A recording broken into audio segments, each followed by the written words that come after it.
Estoy charlando con el profesor de Ingeniería de Petróleos, Óscar Vanegas Angarita.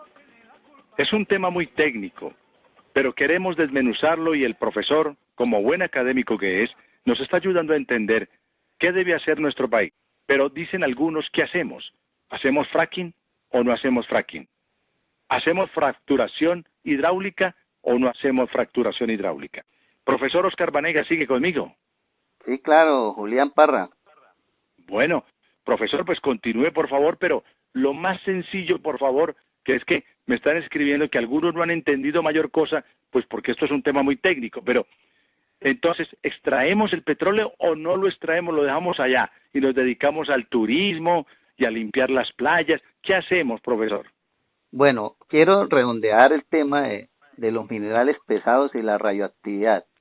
Y cuando le hablé del cacao es solo un ejemplo, y lógico, cuando le hablé del cadmio es de solo un mineral pesado. Pero cuando le hablo del cacao del Carmen de Chucurí, de San Vicente de Chucurí, por ser cultivado en un sitio donde estas rocas que se piensan fracturar salen a superficie y sobre esas rocas se está cultivando y mire el problema que hay, y ese cacao ya fue rechazado por la Unión Europea. El problema con el fracturamiento hidráulico a lo largo y ancho de toda la cuenca del Magdalena Medio es que se va a extraer estos minerales pesados y estos iones radioactivos a superficie y van a quedar esparcidos por toda la cuenca, afectando lógicamente todos los cultivos como la palma africana, cuyo aceite a futuro no podrá ser utilizado para el consumo humano, sino exclusivamente para hacer biodiesel. Eso es otro ejemplo. Y lógico, el plátano y todos los cultivos van a quedar contaminados y no van a servir para el consumo humano. Entonces, eso es un grave problema que nadie lo ha puesto en discusión y que es un problema que ya se presenta en Estados Unidos, en Canadá, en Argentina. Pueden averiguar en Argentina, en Vaca Muerta, cómo eran unos cultivadores y exportadores de manzanas y peras y hoy por culpa del fracking no lo son. Entonces, eso es lo que nos va a pasar en el Magdalena Medio. Entonces, pongamos en la balanza económica qué es más importante y qué le genera más al fisco nacional, a los colombianos, en la balanza de pagos y en el Producto Interno Bruto. El petróleo o la agricultura, ¿qué genera más empleo? Entonces, que no vayamos a terminar pegándonos un tiro en el pie o matando el perro por querer matar las pulgas. Realmente tenemos reservas para 33 años. ¿Qué sucede? Lo que sucede es que esas son reservas que aún no hemos desarrollado, pero ahí están descubiertas. Y eso es lo que debe hacer el gobierno y Ecopetrol, impulsar lógicamente los métodos de recobro mejorado para extraer estas reservas.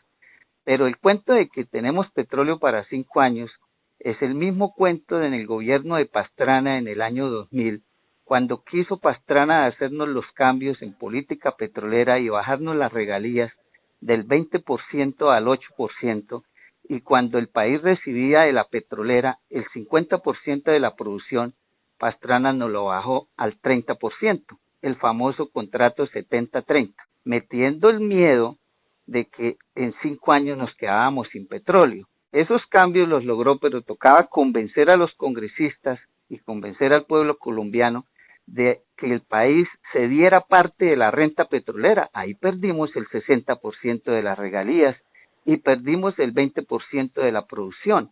¿Cuál fue el...? Profesor, un paréntesis, no pierde el hilo de lo que lleva, pero qué pena interrumpirlo, pero estoy recordando cómo, por ejemplo, países como el Ecuador, usted me hablaba del 70-30, sí. 30 para los colombianos, 70 para las multinacionales del petróleo.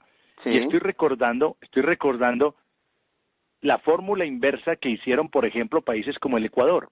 Sí, 80-20, 80-20, 80 para el país, 20 para las multinacionales, y lo aceptaron. Sí, inclusive lo que hizo Correa fue algo muy sencillo, y fue que cambió la política del suministro interno, que es un principio básico de toda política petrolera y es garantizar el suministro interno. Nosotros lo tenemos contemplado en el decreto ley 1760 del 2003, pero la Agencia Nacional de Hidrocarburos no lo cumple. ¿Por qué? Porque, por ejemplo, si usted revisa el contrato de concesión moderna que se implementó desde el 2004 hacia acá, ahí en el contrato dice que la empresa es libre de disponer del crudo. En cambio, en Ecuador, Correa les dijo, ustedes no pueden exportar el crudo, nos lo tiene que entregar al Estado, y el Estado le paga un servicio por la extracción. Cuando el crudo estuvo a $100, Correa les pagó entre 23 y 36 dólares el barril, un promedio de $32. Los otros $68, ¿quién se lo ganó? El Estado ecuatoriano. Con eso fue que Correa hizo vías 4G, hospitales nuevos, universidades nuevas. Aquí la petrolera, además de ser libre de disponer del crudo y se lo puede llevar para el extranjero, dice que si no lo venden hay que pagárselo a precio internacional y en boca de pozo. Entonces nos sale más costoso comprárselo a una petrolera que importarlo, porque hay que pagar el transporte desde el campo hasta la refinería. Entonces nosotros tenemos que buscar que estos recursos jalonen el desarrollo económico y social del país. Pero vuelvo al cuento de la política petrolera. Hoy estamos en un modelo concesionario y saliéndonos un poquito del tema de los impactos de fracking, yo lo invito, Julián, y a los oyentes a que se lean los contratos que ha adjudicado la Agencia Nacional de Hidrocarburos para el fracturamiento hidráulico de lutitas o de yacimientos no convencionales. El contrato que más le va a dar participación al país es el contrato Valle Medio Magdalena 3 que tiene ConocoPhillips en San Martín Cesar. El porcentaje para el país de lo que ellos extraigan es el 2%. ¿Sí? En los otros contratos es el 1% y hay otros con 0. Entonces yo digo, ¿fracking para quién? Ahora, las regalías tienen un descuento del 60%, si ya del 40%, perdón. O sea, si Pastrana yo lo había bajado al 8%, ahora con el fracking la bajan al 4.8%. Ahora, los invito a que se lean el concepto 015766 del 2005 de la DIAN.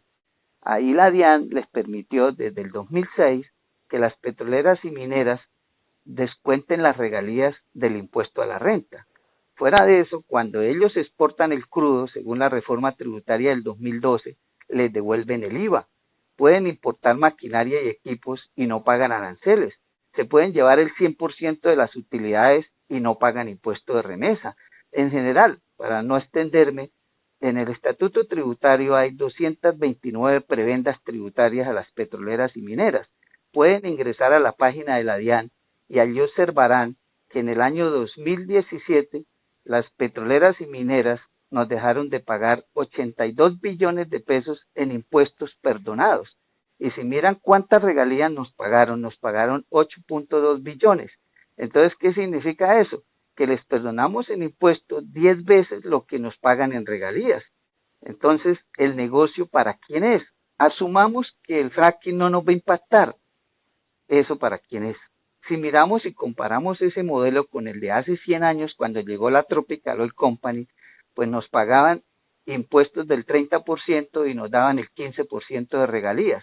Hoy nos van a dar el 4.8% de regalías que luego le descuentan a la DIAN, y los impuestos, cuando usted le descuenta a las petroleras todos los beneficios tributarios, la tasa efectiva a la renta que se terminan pagando es el 2.8%, no el 25% que paga usted y que pago yo y que está pagando el oyente. Entonces, ¿dónde está la participación del país en esa renta petrolera? Ahora, no es cualquier yacimiento el que van a explotar, ya les dije, no es un yacimiento de 20 kilómetros, es un yacimiento de 250 kilómetros de largo por 150 kilómetros de ancho, donde estiman sacar más de 7.500 millones de barriles. O sea, prácticamente lo que hemos sacado en 100 años es lo que van a venir a sacar con el fracking.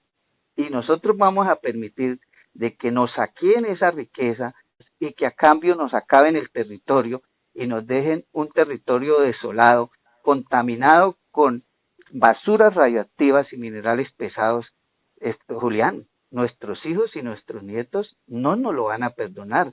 Nos van a juzgar, irán a nuestras tumbas, sacarán nuestros huesos y los quemarán. Pero vuelvo al cuento. Ecopetrol compra ese crudo a precio internacional, pero lo compra sistema FOD. o sea, se lo ponen en puerto. Mientras que si le compran una petrolera aquí en Colombia, nuestro propio crudo que sacan del subsuelo, además de pagárselo a precio internacional, toca pagarle el transporte hasta la refinería, entonces sale más costoso. Entonces no es cierto de que fracking nos va a resolver el problema del abastecimiento interno, por un lado porque ellos no están obligados a vendernos el crudo. En segundo lugar, nos lo van a vender a precio internacional. Tercero, prefieren exportarlo porque les devuelven el IVA. Entonces, no es cierto de que eso va a ser una solución a esa problemática. Entonces, Ecopetrol va a preferir seguir comprando crudo. Además, el fracking lo que va a sacar es hidrocarburos livianos de más de 40 grados API, condensado de gas y gas, que es un crudo que no sirve para ninguna de las dos refinerías que nosotros tenemos, porque las refinerías que nosotros tenemos para crudo de 24 grados API, ¿sí? Ese crudo, obvio, lo van a exportar, así como pasa con el café. El café nuestro es de una calidad tal que lo exportan y nosotros importamos café de Ecuador y de Brasil para el consumo interno. Y eso mismo sucede con el crudo. El ripio. Exactamente. No nos podemos dejar meter los dedos en la boca y el pueblo colombiano tiene que estar muy bien enterado y lo felicito, Julián, por dar estos espacios para que el pueblo se informe verdaderamente y no nos dejemos manipular de los gobernantes que lógicamente son cándidos y también son manipulados por las grandes potencias y sobornados por las multinacionales para ellos hacerse a esa riqueza, saquearnos y nosotros quedarnos viendo un chispero porque ni siquiera transferencia de tecnología hay, ¿sí? No hay transferencia de tecnología, tampoco nos van a dar empleo. Vuelvo y les digo, vayan a Argentina, a Vaca Muerta, y pregúntenle a los argentinos si el fracking les dio trabajo. Toda la gente llegó ya afuera. Colombia firmó 14 TLCs y en los TLCs hay una cláusula de movilidad laboral. ¿Qué significa eso? Antes de los TLC, las petroleras no podían traer más del 10% de los profesionales del extranjero. A partir de los TLC pueden traer el 100% de los profesionales del extranjero. Hacen convocatoria para nombrar ingenieros y dicen que tienen que tener 5 años de experiencia en fracking y resulta que aquí en Colombia no hemos hecho fracking. Entonces, ¿quién tiene los 5 años de experiencia? Sí, Nadie. Es un absurdo. Sí. Claro. Entonces, ni trabajo siquiera nos van a dar. Ahora, nos van a contaminar y no los vamos a poder demandar, porque si hablamos de los TLC, ahí hay una cláusula que dice que esas empresas no se someterán a la justicia colombiana. Entonces, si nos contaminan, nos toca demandarlos en tribunales internacionales. Y pregúntele a Correa qué le pasó a Ecuador por demandar a Chevron por la contaminación en la Amazonía ecuatoriana. En noviembre salió el fallo del Tribunal Administrativo de La Haya. Salió a favor de Chevron, que fue el contaminante, y condenó a Ecuador a pagar $9.000 millones de indemnización a Chevron. Entonces nos van a contaminar y al final vamos a tener que indemnizarlos, pero a ellos. O sea, ese negocio del fracking es leonino y re malo para el país. Yo puedo ser ingeniero de petróleos y profesor de la UIS formando el recurso humano calificado, pero también tengo mi cédula en el bolsillo y esa cédula pesa más que el cartón. Y yo tengo que pensar es en mi país, ¿sí? Porque esto es de Colombia, nacionalismo, claro, en Colombia. Por lo cual yo tengo que advertirle al pueblo colombiano, ojo, porque voy a utilizar un término coloquial santanderiano, nos van a joder. Nos van a joder